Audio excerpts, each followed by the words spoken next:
ನೋಡಿ ಫ್ರೆಂಡ್ಸ್, ನಾ ಇವತ್ತು ಬಾಳೆಕಾಯಿ ಬೋಂಡ ಮಾಡ್ತಾ ಇದ್ದೀನಿ.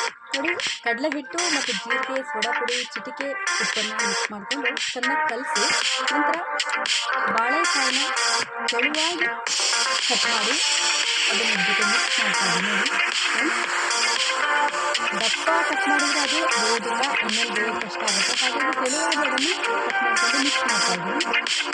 ನೋಡಿ ಫ್ರೆಂಡ್ಸ್, ಈ ರೀತಿ ಒಂದು 10 ನಿಮಿಷ ಅದನ್ನು ಮೇಲೆ ಬಿಟ್ಬಿಡಬೇಕು.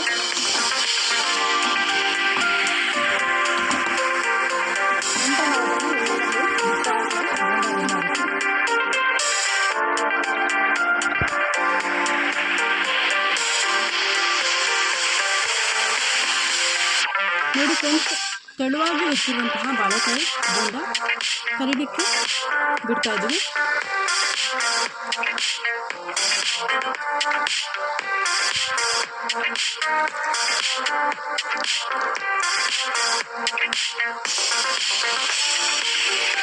ಗ್ಯಾಸ್ನ ಸಣ್ಣ ಉರಿನಲ್ಲಿ ಇಟ್ಕೋಬೇಕಾಗುತ್ತೆ.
ನೋಡಿ, ಈ ಥರ ಗೋಲ್ಡನ್ ಕಲರ್ ಬರೋವರೆಗೂ ಕೂಡ ನಾವು ಫ್ರೈ ಮಾಡಬೇಕಾಗತ್ತೆ.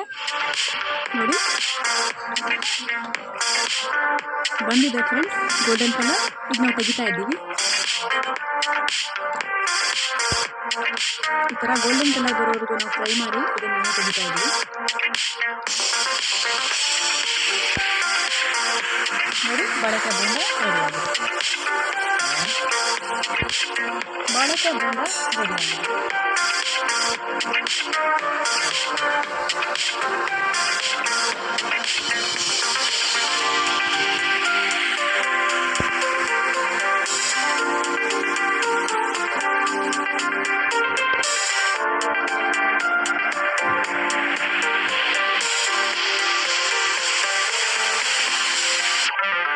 ಬಾಳೆಕಾಯಿ ಬೋಂಡ ರೆಡಿಯಾಗಿದೆ.